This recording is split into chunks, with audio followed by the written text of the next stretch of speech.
బాబు దిగితే నువ్వు దిగితే షెడ్లో పెట్టుకుంటావు అనే వరకు తిరిగేవాడి బస్సులో. 20 రూపాయలు పాస్. అది టైం పాస్ అలా చెయ్యాలి, కబుర్లు చెప్తూ చేయకపోవడం. సరే ఆ జోక్ మళ్ళీ చెప్తా ట్రైన్లో. సరే మొత్తానికి ఈయన ఆ జింకలు వెతుక్కుంటూ వెళ్ళిపోయాడు. కానీ కాలం ఆసన్నం అయిపోయింది.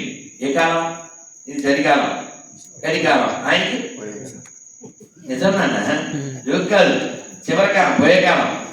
నిజమే, భాస్కర్ చెప్పింది. ఆయన మనస్సు జింక మీద ఉండగా అలా వెతుకుతూ ఉన్నాడు. ఈ కాలు ఒక చిన్న రాయి మీద పడి టప్ అని ఓ పెద్ద గోతులు పడిపోయాడు. అలా పడిపోయేసరికి ఈ తల వెళ్ళి పెద్ద బండరాయికి తగిలింది. ఈ మనస్సులో ఎవరున్నారు ఇప్పుడు? అందమైన విష్ణువు లేడు, కోదండధారి అయిన రాముడు లేడు, వేణువు పట్టిన కృష్ణుడు లేడు, లేదు త్రిశూలం పట్టిన శివుడు లేడు, అమ్మవారు లేరు. ఎవరున్నారు? బంక పట్టినట్టు జింక పట్టింది. అంతే. ఈ జింక యొక్క స్మరణలో ఆయన ప్రాణం వదిలేశాడు. భగవద్గీతలో 8వ అధ్యాయం 6వ శ్లోకంలో చెప్పినట్లుగా ఎం వా విస్మరన్ భావం సజంతే కరేవరం తం తమేవేతి కౌంతేయ సదా తద్భావ భావిత. అంతే. ఇది చివరి సమయంలో ఎవరు స్మరించాడు? అంతే. ఈ బికం జింక. అర్థమైందా? జింకను స్మరించాడు కాబట్టి జింక అయిపోయాడు. మరి జింక అయినప్పటికీ పూర్వస్మృతి ఉంది కదా, ఆ స్మృతి ఉండడం వల్ల ఈయన ఇంకా అర్థం. మామూలుగా జింకలకున్న లక్షణం ఏంటి? ఆ నీళ్ళల్లో చూసుకోవడం, నేను అందంగా లేనా, అసలేం బాగలేనా, సాంగ్ పాడుకోవడం, అవే చేస్తుంటాయి. మళ్ళీ వేరే జింకొస్తే అలాంటప్పుడు చెప్పడండి మరి ఇంటికి. సో ఆ నీళ్ళల్లో చూసుకోవడం, అక్కడ వేరే జింకలు వస్తే ఈ కొమ్ములతో ఆడుకోవడం, ఇవన్నీ చేస్తూ ఉంటాయి. కానీ ఈ జింక మరి జ్ఞానం కలిగింది కదా, ఆశ్రమాల చుట్టూ తిరగడం, ఎండు చోకలు తినడం, అలా శరీరాన్ని అలా పూర్తిగా వదిలేసింది. కానీ ఎప్పుడైనా మోక్షం రావాలంటే నవద్వారపురే దేహి, ఇది ఒక్కటే డోర్. అందుకే దేవతలైనా సరే మోక్షం పొందాలంటే ఇక్కడికే రావాలి, ఇలాగే జన్మ పొందాలి, ఈ భారతదేశంలోనే పుట్టాలి. ఆయన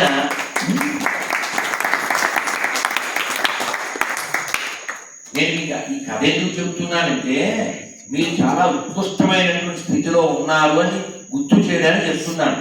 మీరు చాలా ఉత్తమ స్థితిలో ఉన్నారు అని చెప్పడానికి గుర్తు చేస్తున్నాను. ఒక్క 2 నిమిషాలు పూర్తి చేశాను. అలా ఈయన జింక శరీరం వదిలి ఓ మంచి కుటుంబంలో మీలాంటి పిల్లలు పుట్టేటువంటి ఓ గొప్ప కుటుంబంలో పుట్టాడు.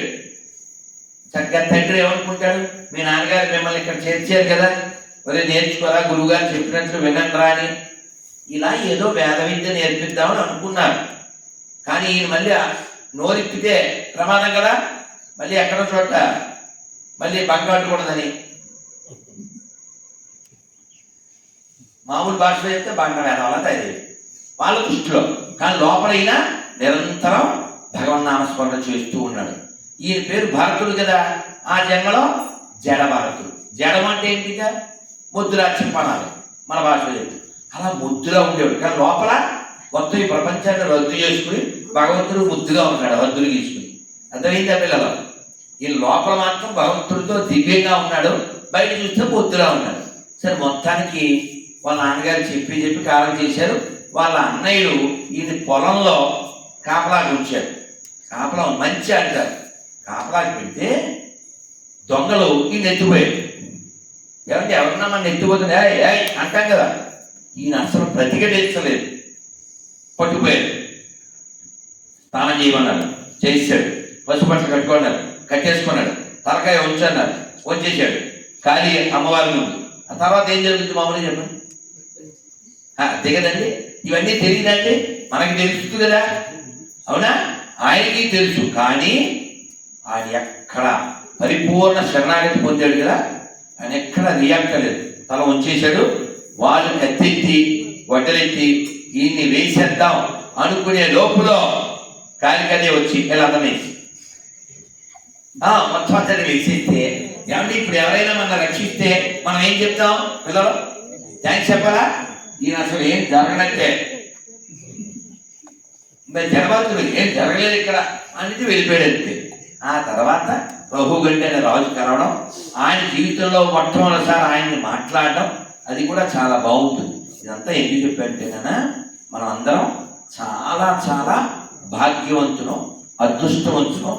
ఈ అదృష్టాన్ని మనకి భగవంతుడు ఆల్రెడీ ఇచ్చేశాడు, అమ్మా నాన్న ఇచ్చేశారు, గురువు గారు ఇచ్చేస్తూ ఆ మార్గాన్ని ఏదైనా అడ్డాలంటే వాటిని తొలగిస్తూ మిమ్మల్ని నడిపిస్తూ ఉన్నారు. కాబట్టి ఏదో పురంధరదాస్ చెప్పినట్లుగా భాగ్యాద లక్ష్మీ బారమ్మ నమ్మమ్మని సౌభాగ్యాద లక్ష్మీ బారమ్మ అంటే రామమ్మ ఆల్రెడీ భాగ్యలక్ష్మి వచ్చేసి మనకి ఇప్పుడు మనకి ఏ మూడు ఉండాలంటే అన్నమయ్య చెప్పినట్లుగా ఇదిగాక సౌభాగ్యం, ఇదిగాక తపము, మరి ఇదిగాక వైభవం ఇంకొకటి కలదా.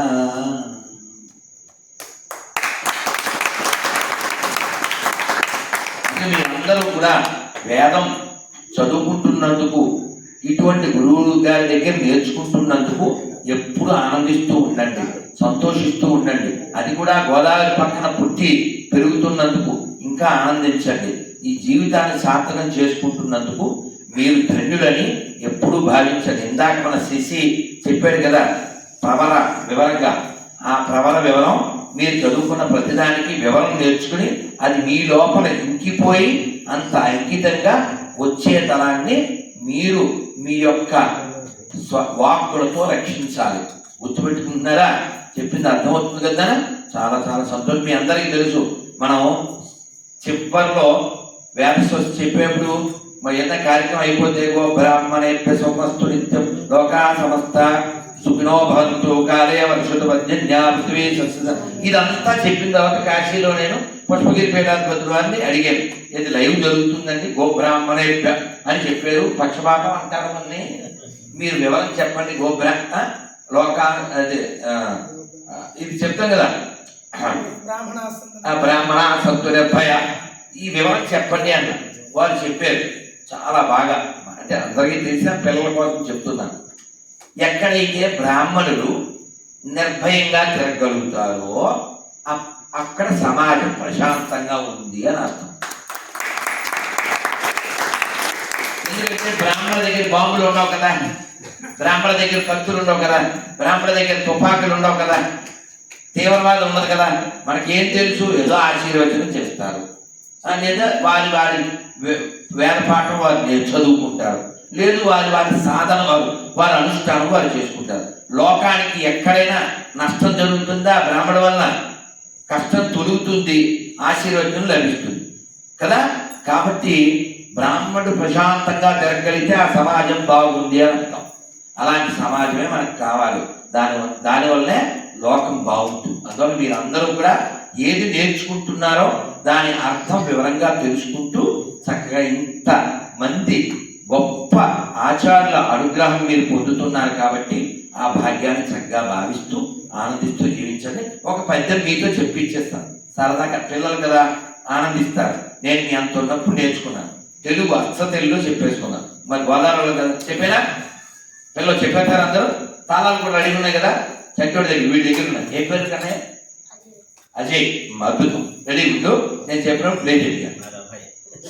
అక్కడ అజయ్, మేము అబ్బాయి అంటే మా సంస్థ పేరు అభయ్ చూశాను. రైట్ నాన్న, పిల్లలు అందరు చెప్తాను చక్కగా. నారాయణ నారాయణ నారాయణ నారాయణ అనుకోరాదా,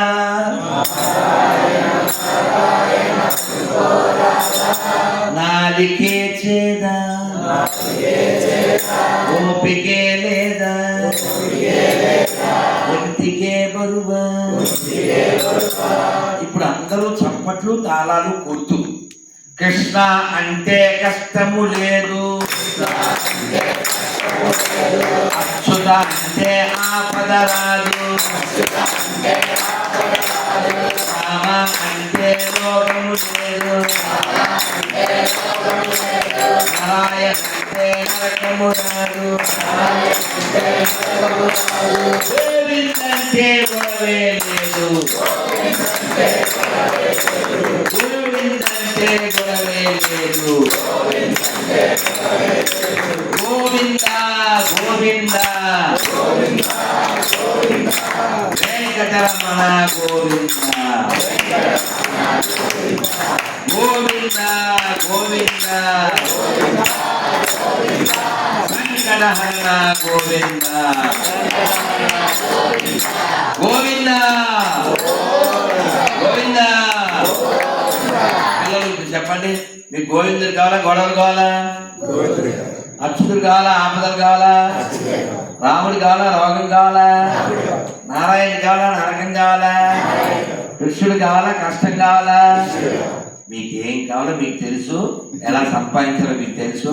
మధ్యాహ్నం మాకు పోసేరు పులుసు, ఇంకా మాట్లాడితే నేను అయిపోతే నడుసు. శ్రీమద్రమారమణ గోవింద.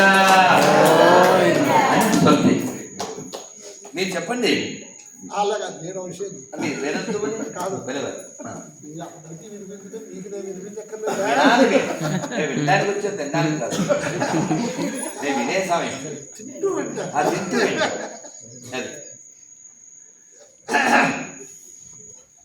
మహాదేవం త్రినయనం భస్మోద్ధోడిత విగ్రహం చిన్ముద్రితకరాం భోజం దత్తాత్రేయం నమామ్యహం.